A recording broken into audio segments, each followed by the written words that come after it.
Hey everybody, Stu Smith here with another tactical fitness report, and we have back special guest Nick Barringer. Thank you for coming back, sir.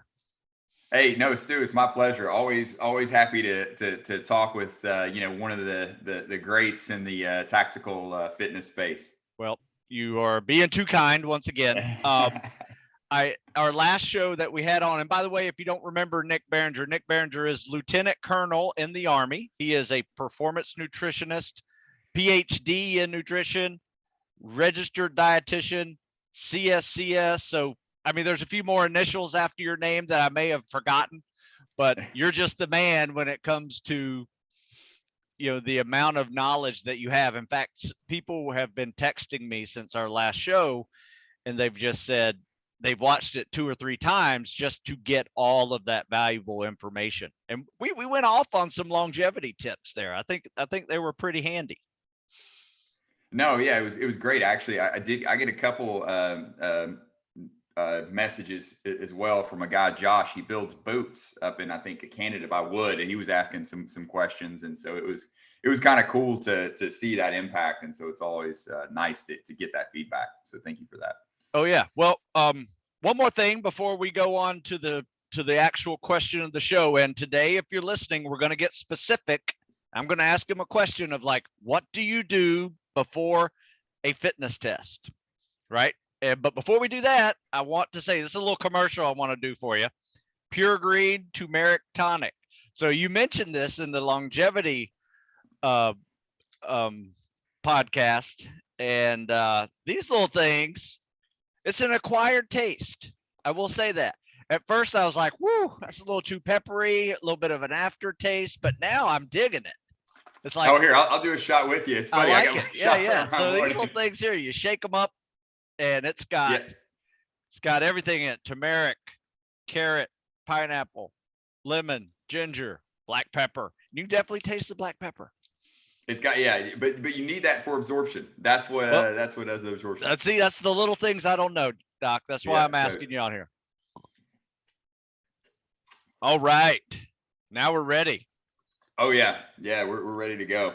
So these things are little Tumeric Tonic shots made by PureGreen, and I like them.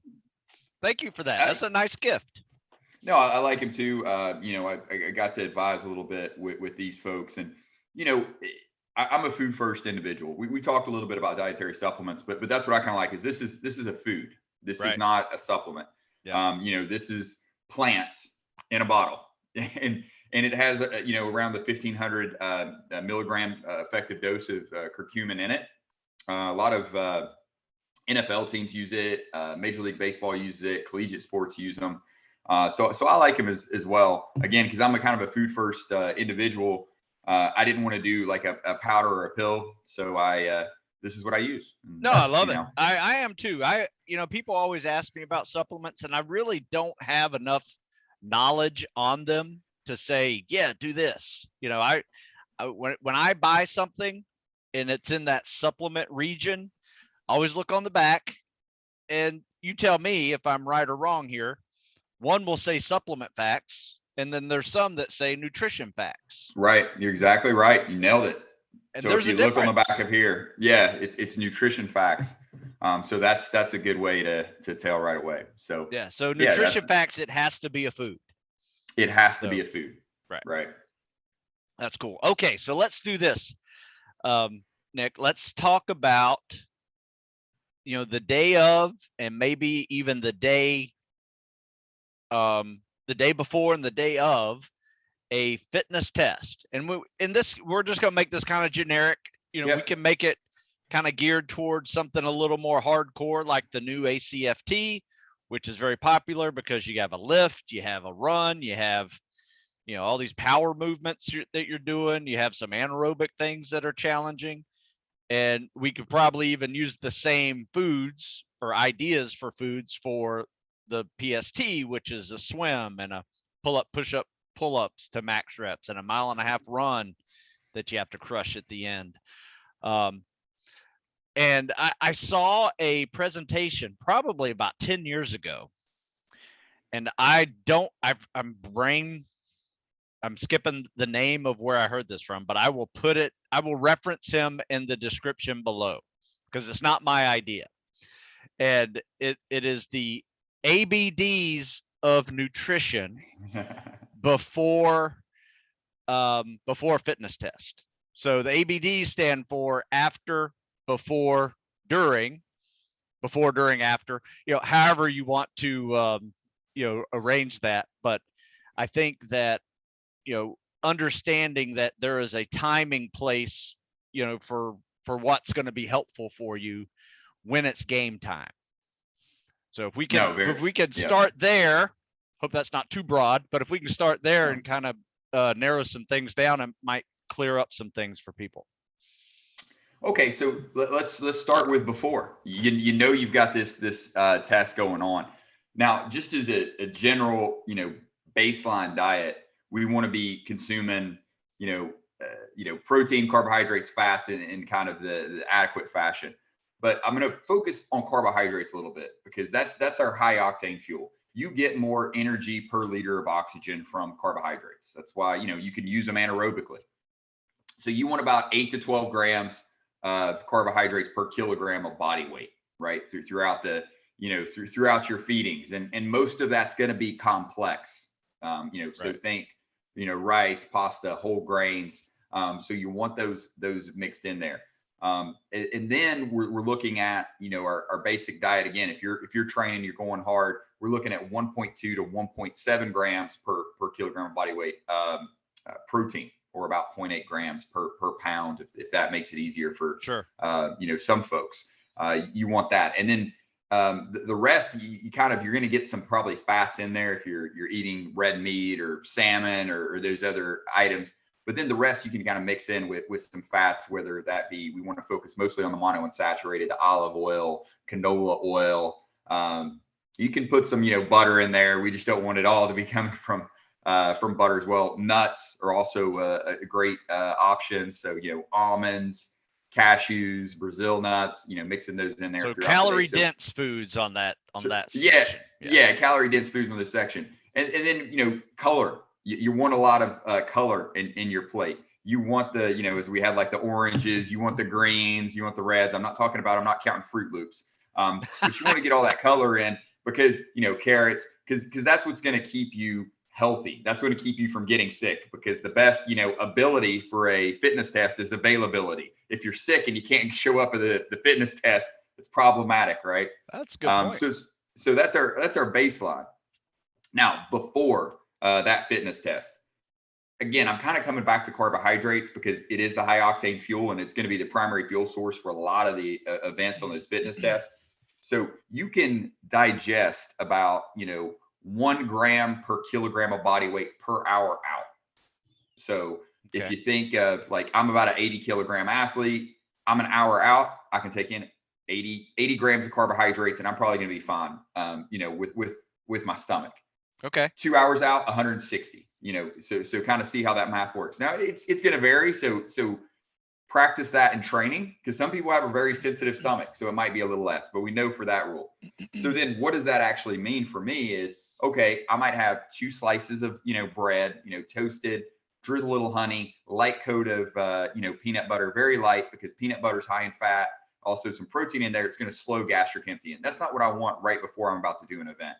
So, just a little light coat for flavor, eat that, and then I'm good to go. About an hour out, I can go in. Now, you also want a little fluid as well.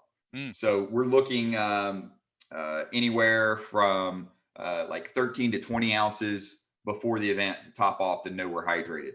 You could also, instead of just eating all those carbohydrates, you could include it with a drink. So if I have a carbohydrate drink, maybe I drink, 30 grams from the drink, and then I'm just getting the other, 30 to 40 from whatever food I'm eating. And then I'm going into the event.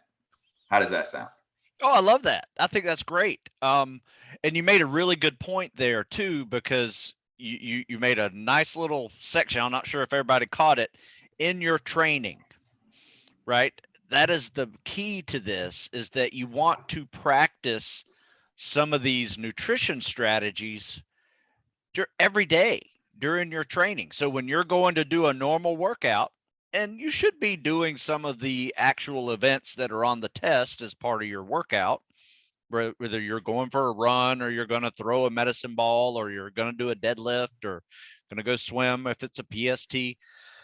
All of those things should be part of your regular training. So keep note, and that's what I do. I keep note of everything I eat before and after my my meals, because I'm hoping to find a magic solution for PRing, right? That's why I do it all. And if I just had a great day, I want to look at what I have been doing for the last 24 hours that helped me with that performance. Was it a fluke, or was it because I slept 8 hours the night before? Did I eat a great meal for dinner the night before? Did I have a good breakfast, and did I have some good carbs? What was it that made my performance hit on an optimal level? No, that's great. Yeah, never try anything in the day of the competition. That's the biggest mistake I see with athletes. I see it all the time. Yeah, all the it's time. Like, oh, let me eat all these carbohydrates right before I do a test, and now all of a sudden their stomach's upset and they wonder why.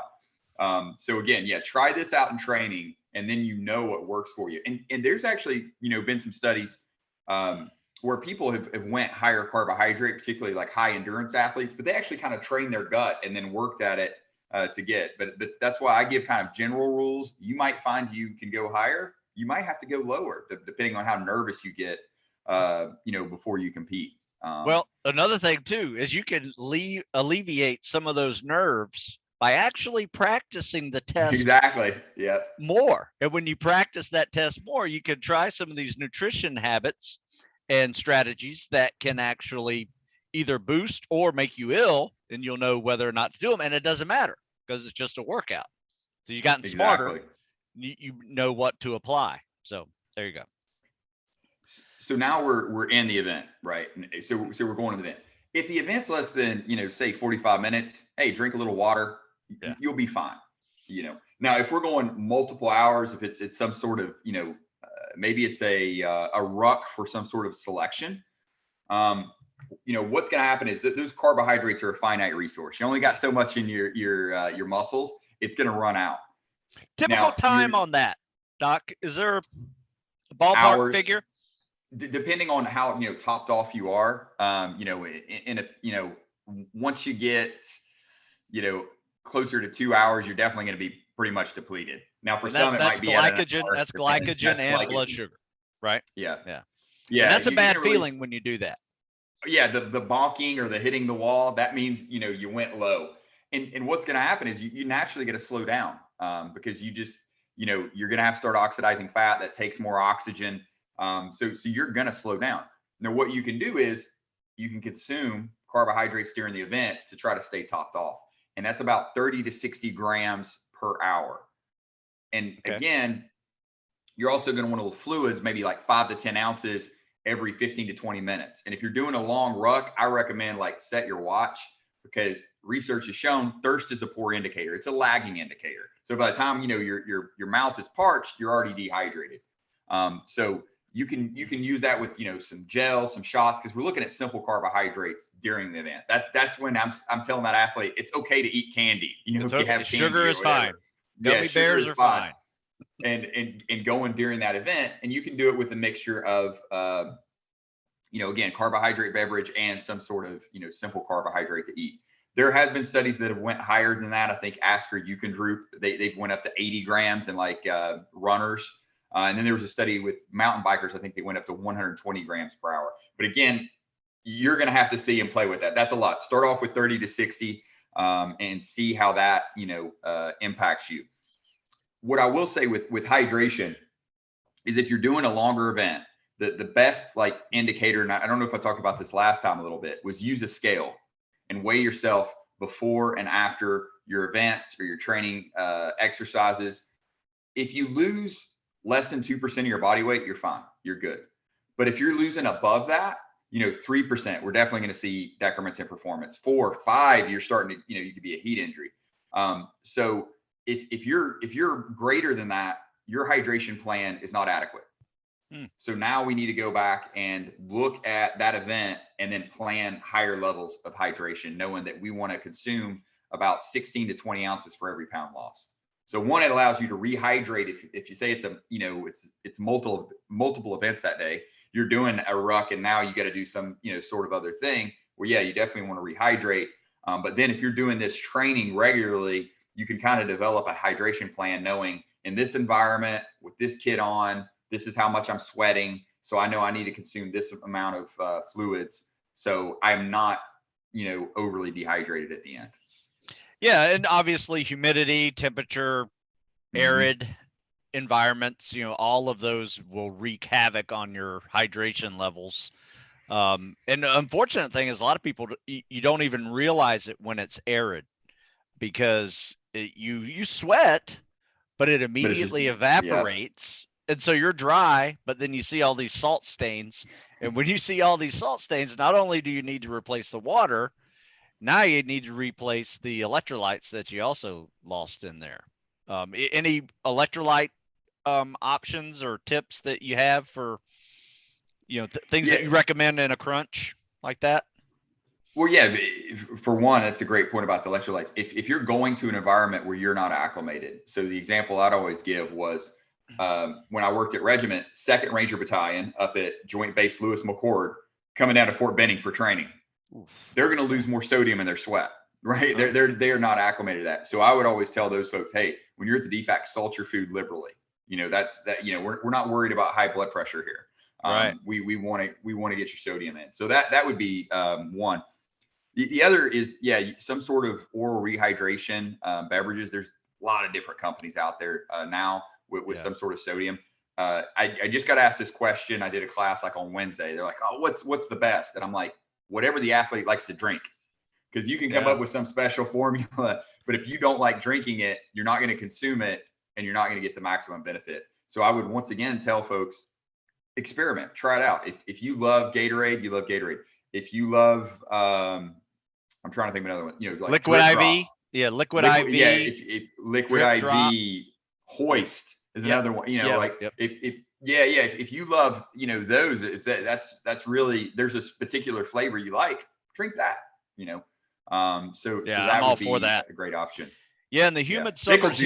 Yeah. In the humid juice. In the humid summers here, I always have drip drop and liquid IV packets just ready, for everybody's water bottles, just in case. Cause it can get to a point where, people are really starting to cramp, right? And when you're really starting to cramp and then you're just like barely able to move your legs, you're getting bilateral cramping. I mean, it gets really bad and it just goes downhill real quick. And, you talk to the person and they're like, oh, I'm fine, but they're not, they're even kind of dizzy, and not really making a lot of sense when they speak.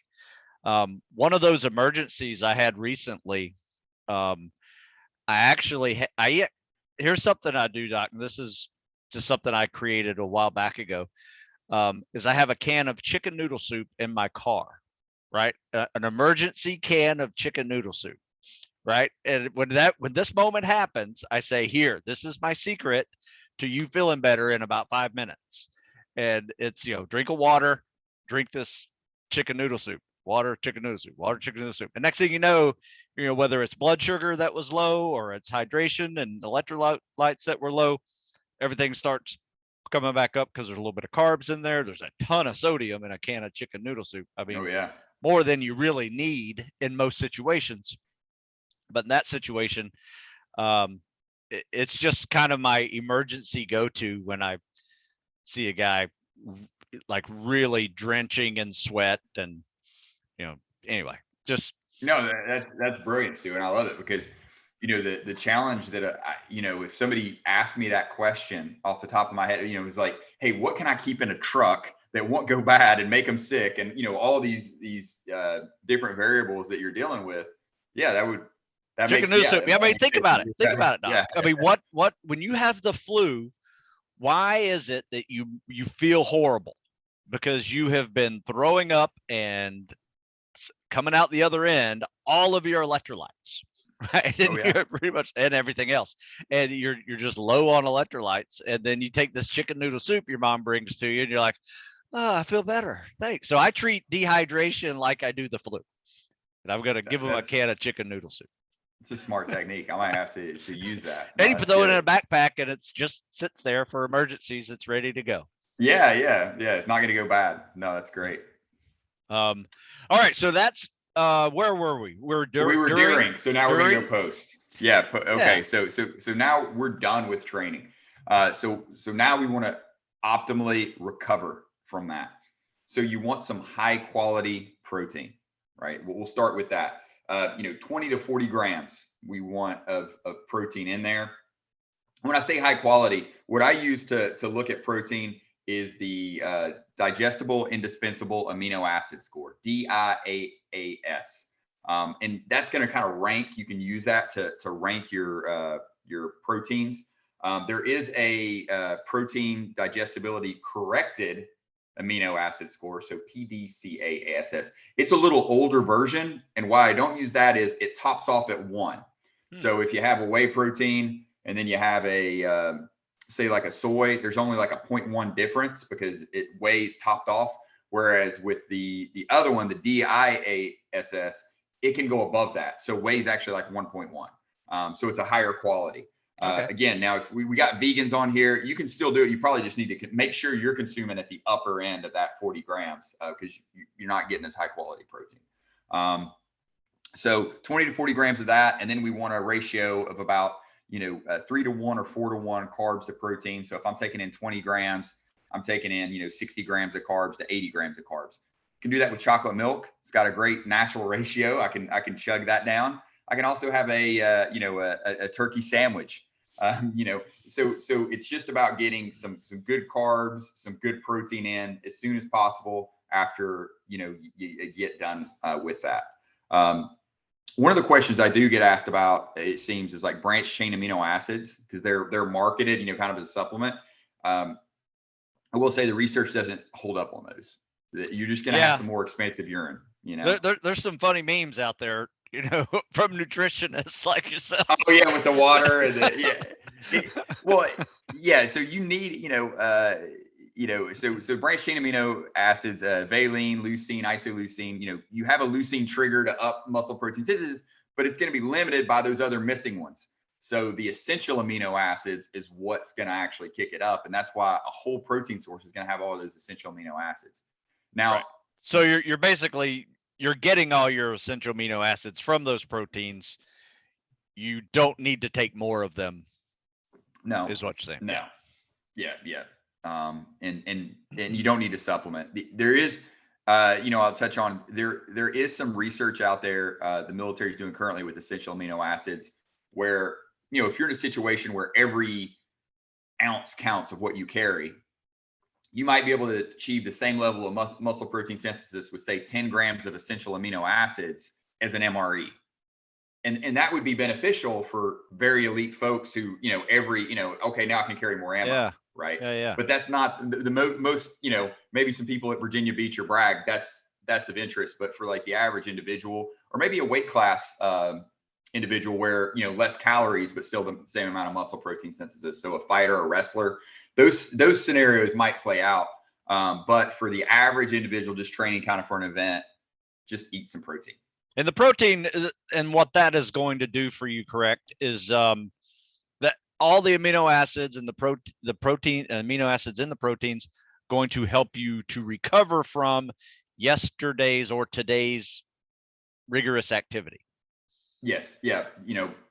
Muscle is made out of protein, but so is enzymes and other functions and immune function. There's all these different things you need protein for. But yes, as far as recovering and maximizing that recovery, that's what you need to get in. All right. So protein is first, obviously hydration after, a real hot day. Is there a particular hydration amount per body weight that you recommend when you're at those events like that, or it's summertime and you're getting ready to do it again the next day? Right. That's where I would use the scale. I would Oh, use the scale again, that pre and post. That's why it's so important, because then I know for, every pound lost, that's fluid. And so now I can prescribe, 16 to, 20 ounces of fluid for every pound lost. So that's why the scale is so important, is because now I know, okay, this is what I lost. And it's really easy to do. And, scales are so cheap and they're small now that basically wherever you go, you could take one with you and yeah. weigh before and after and know. And then once you kind of get that, especially if you're training in the same environment, you'll know your sweat rate. And then once you know your sweat rate, you'll know on that course, hey, this is where I need to be drinking. This is every 15 to 20 minutes. I'm drinking maybe instead of 13 ounces, now I'm drinking 16 ounces because I know this is how much I'm losing and I want to stay under that 2% mark. Nice. How about carbohydrate replenishment? So right after we want to go simple again. Normally I like to go complex. But that's why, like, chocolate milk is fine. Depending on, it could even be some sort of carbohydrate beverage, sugar beverage. But I mean, you could also be some rice and chicken. It could also be a meal as well, depending on how quickly you have to compete after that. Okay. Obviously, yeah. If it's a staged, some sort of stage selection or event, I want simple to get in my system to digest. It might be all liquid, so I can go and do what I need to do to continue the event or the competition. If I'm done for the day, or I don't have to do something, for 3-4 hours later, then I can eat the whole sources. I could have, that sandwich. I could have some rice. I could have some pasta, and eat that and still be, okay to go on a few hours later. Yeah. One thing we would do during, buds and like Hell Week type training cycles, was just ate every single thing we could eat. And it was just massive amounts of calories and very dense calories. I mean, when you had a piece of chicken, you ate the skin on the chicken. I mean, you wanted fat. You just needed all of that. Peanuts were big. If you could eat a lot of nuts in there. Yeah, it was just constant food source because you were cold a lot and you really needed those calories just to produce a boiler effect in your body and just produce heat, to stay warm, and to be able to keep moving, obviously. But the good news is you got to eat every 6 hours. That's the good news at Buds, and you just make it to the next meal, you get a meal. Whereas like your school that you went to, Ranger School, not quite the luxury of food, and that's part of the training. How did you manage that when you were a young guy going through Ranger School? Yeah, I'll tell you my secret. Well, I can't even call it my secret now because I've since shared it with other people and they're doing it. Is so an MRE, you get 2 MREs. And an MRE meal's ready to eat. Yeah, a day, right? Yeah. And yeah. So they're about like 1,300 calories, let's say. So you're getting about 2,600 calories, but from the research, you're burning about 5,000 or more. So definitely in a caloric deficit. But everybody would trade for flavor. So one of the big popular items is like an M&Ms. You had a chicken dish and it had M&Ms in it. Everybody wanted M&Ms, and you trade for it. What I looked at is the calories.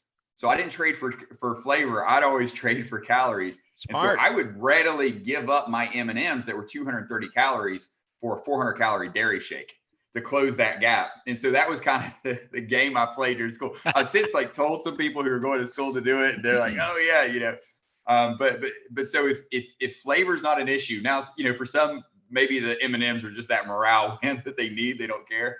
But that was my approach to it, because yeah, you're limited to those MREs that are going to have, what they have in terms of calories. So if you can, if I don't even know if swapping's still allowed, that would be the approach I would take is, take your candies, your items that people are going to want, and trade those for those higher calorie items. And then you can kind of close your energy gap a little bit. That's really smart. That's good thinking there. Yeah, that's right.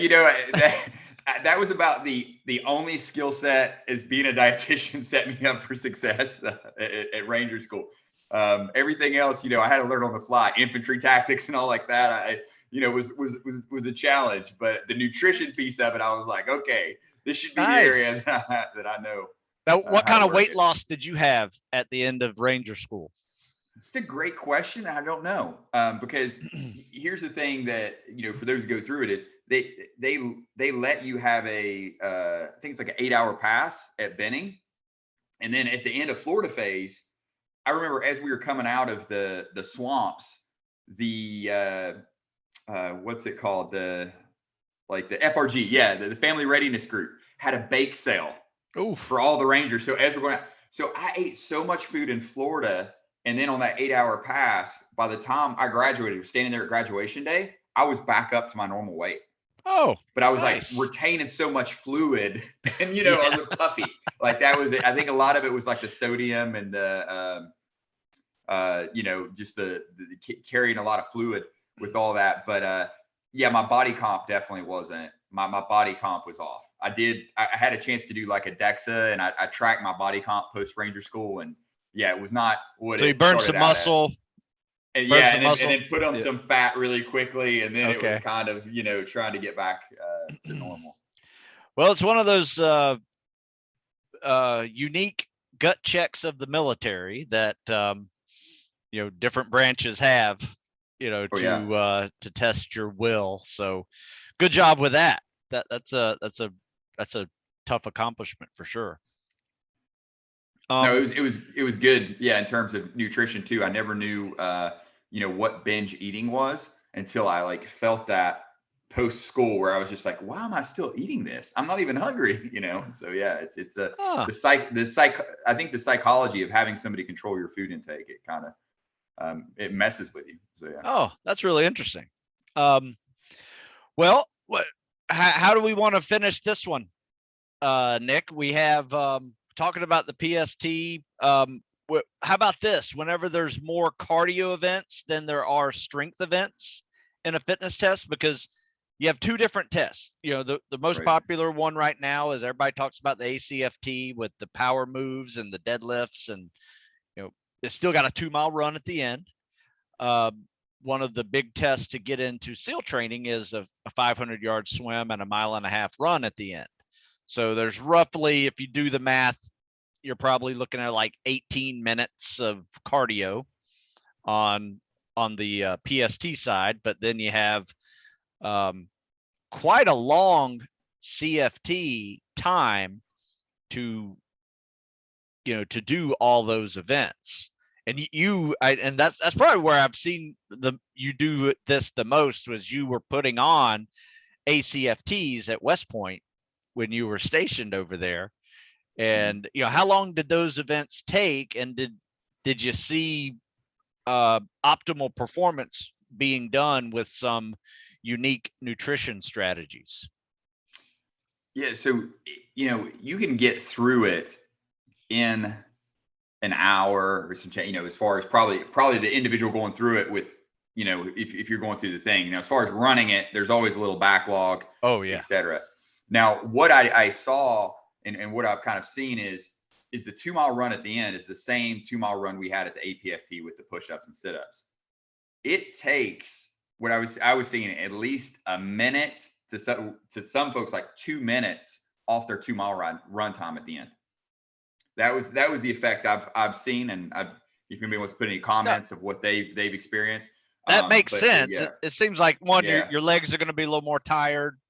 You might have burned up some of that glycogen, you know, with the extra power moves. Yeah, with the extra power moves that you have, and so you're kind of running on empty.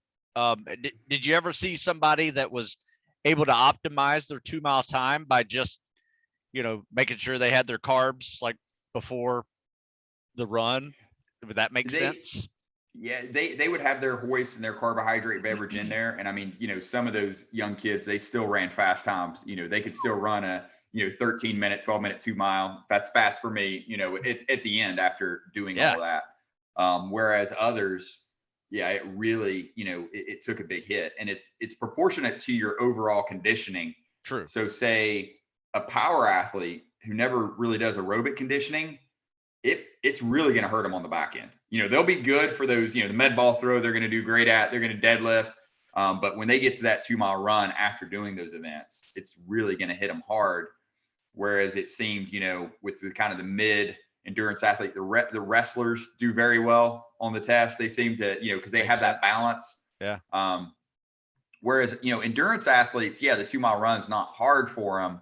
But then when you throw in a deadlift, the sprint drag carry, because you're dragging 90 pounds, you're carrying, 240 pound kettlebells. So that's going to hurt them more than, the strength athletes. But then you have the 2-mile run at the end. That's a really good point about being slower on the final running event than you normally are. And what is actually happening there that causes you to be slower? I mean, other than conditioning, yeah, you can be in condition for this type of process. But as far as energy wise, when people are bonking, they start off, they're feeling pretty good for that first quarter mile, half mile, and then just goes downhill from there. What is happening in the body, nutritional wise, calorie wise for us? And how can we help prevent it? Yeah. So one is just, if we just talk about like the glycogen levels, if that's low, maybe they didn't eat breakfast, whatever, is making sure your fuel's going into the advice we laid out here for you. And then having that carbohydrate beverage during those events, you're drinking it so you can go, into that event. I think other factor, there is a psychological component in terms of people are training. They usually are training their run when they're fresh. They're going out the door, they're fresh, or like that. I recommend folks, I'm like, do some deadlifts, do some sort of kind of sprint drag carry thing if you can do it, and then go run. So your legs kind of have that fatiguing feel, when you start off. Because I know psychologically that messes with some people, I think, is when they start off and their legs aren't fresh, it just, kind of gets in their head. The other piece is, programming in anaerobic training, because I even had a problem with this, is when I did the sprint drag carry, I went all out, and I hit my max time at about, was it 1 minute and 30, so you got to do the sled drag all like this. But then Stu, I was done. The hydrogen ions, the acidic environment in my body was just at such a level that I was wrecked going into the run. And I hadn't like buffered probably that acidic environment starting off the run. Like I felt like I was going to vomit. And that takes a good half mile for you to do that. Yeah. So that was where I was at. So there might be a strategy there in terms of maybe you don't go all out on the sprint drag carry. Maybe you save a little in the tank. So you're not at that level, or, better programming. I know for me, I wasn't doing as much anaerobic work as I should have. And so then that changed. So now I'm doing, more kind of 30-30s on the assault bike, doing those type of things to kind of get into that zone and helping with, get my body better at, that clearance of those, kind of acids. Yeah. Workout arrangement is important. If you're trying to crush that fitness test, you're going to want to arrange things appropriately and run last. Maybe you'll do a warm-up run at the beginning. And, for my guys, we're also throwing in a swim in there, and doing calisthenics after you swim. It's a big challenge for many people. Right. And then running after that's even more of a challenge. One thing I came up with, Doc, and I learned this from when I was a big power lifter, trying to transition into more of an endurance athlete. I took the strategy of doing triathlon training, because I figured 2/3 of my cardio was going to be non-impact cardio, right? And 1/3 would be running. And I didn't run that much because I was trying to progress kind of logically and not hurt myself, but I was killing the runs in the bike, or the swims in the bikes, just because I needed to build an aerobic base. And so my aerobic base was built with 2/3 non-impact cardio. Worked well for me as I transitioned out of a powerlifting football life. Then, after learning a few things about how triathletes transition from one event to the other, I was like, I wonder if I could do the same thing in the fitness test.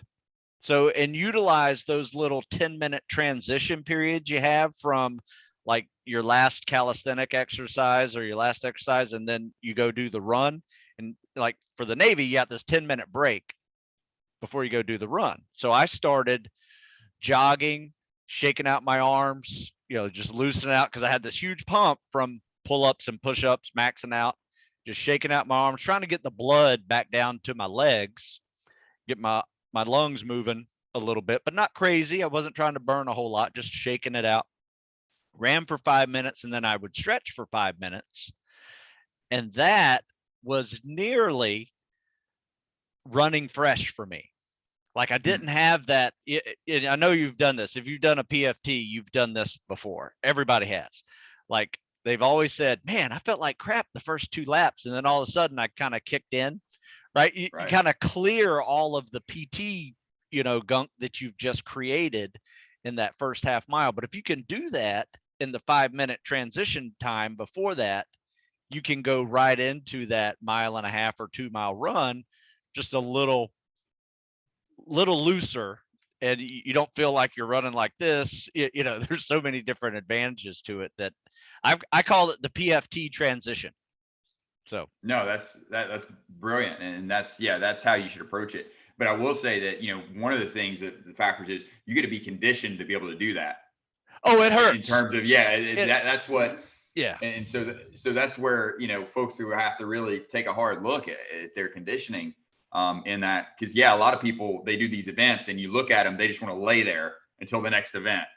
Yeah. And that's so horrible. One, it takes some discipline. That's the worst thing you could do, but it takes some discipline, and then it takes some conditioning so you can get up, get on your feet and keep moving. But that would be the ideal way is like you want to help your body. You want to keep that blood flow going to clear out as much of those kind of hydrogen ions so you can get back and help your body buffer that environment. So when you start off, you're not feeling so bad, so like sick, on that initial kind of, stepping off on that run. So no, that's cool. I usually throw in a few 1/4 mile runs into my high rep calisthenics workouts, and I call it rest with running. Right. Nice.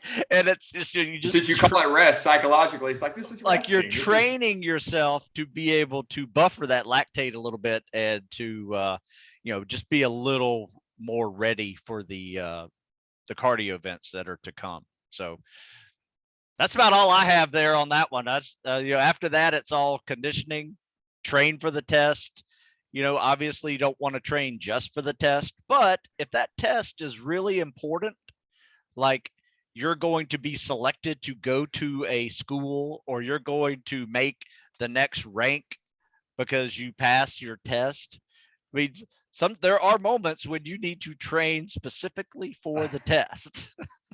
100%. Well, and even now with the test being more broad, like for us with the Army, the ACFT, you got deadlifts, you got sprinting, you got push-ups, you got like a pulling movement with the leg tuck, you got to run. So now that you have 6 events, okay, train. Yeah, if you just do those, you're going to be doing pretty good. You're going to have a pretty broad base of fitness. Yeah, there aren't many fitness tests out there that can actually, if you just focus on training for those, they actually make you a pretty good tactical athlete, right? The ACFT is one of those. Because, I think the people who made that realized that the typical soldier is going to train for the test. What happens in the Army? You're going to train for the fitness test that you have 6 months ahead of you. And, unfortunately, a lot of people don't even train till like 4 weeks out, right? Just trying to maintain something. And in the Navy, it's a little worse, I think. But no, it's a good one. Firefighters have a great fitness test that, unfortunately, they don't have to take it quite often. Yeah.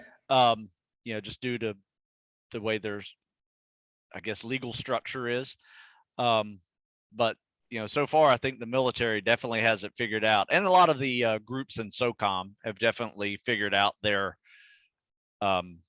programming for testing that can actually enhance a soldier or sailor, Marines abilities by actually just training specifically for that test.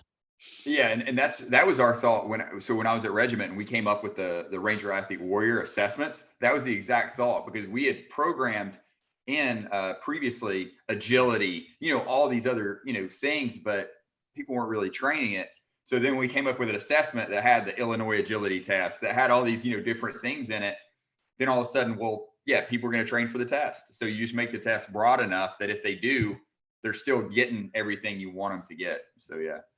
Yeah, that's perfect. And, I really do appreciate you sharing some of your knowledge with us, just because all of those tests are obviously important throughout your career, and optimizing your performance on those really comes down to your nutrition, what you're eating before, during, and after, how you're recovering, how you're sleeping, so pretty much everything that we just discussed in our longevity podcast, we can basically apply it to performance, because a young person is focused on performance. An older person is focused on longevity. Yep.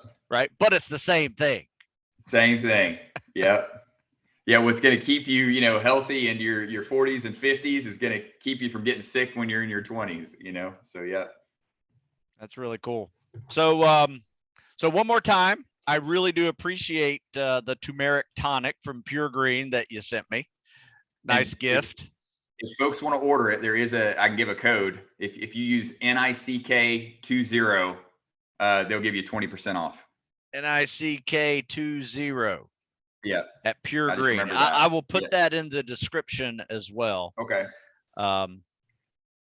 For you. So, hey man, I really do appreciate you taking another hour to discuss nutrition, because you are a wealth of knowledge, and everything that you say, people want to hear, and they will play this again because you said it, and hopefully they'll also listen to some experience and some common sense approaches to it as well, and understand that you got to practice these things, and find what works for you, because whatever works for Nick Barringer and Stu Smith may not be the right balance for you. Like I was saying before we started, I credit baby carrots, apple slices, and honey packets. Oh, and peanut butter packets.